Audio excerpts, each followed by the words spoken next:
কি করব আমি এটাই বুঝতে পারছি না। অনেক হাসি খুশি থাকার চেষ্টা করি, কিন্তু হঠাৎ করে আসা চিন্তাগুলো আমার মনটাই।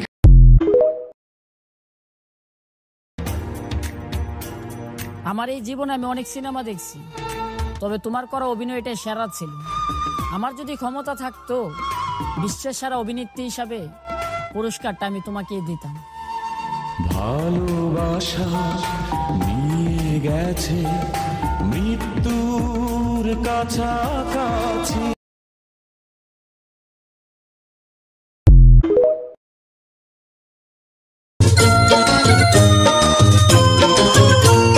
চাই না যে আর তো দেরি, বলো না বন্ধু সুজন, তবে যে ফুল ঝরাবো।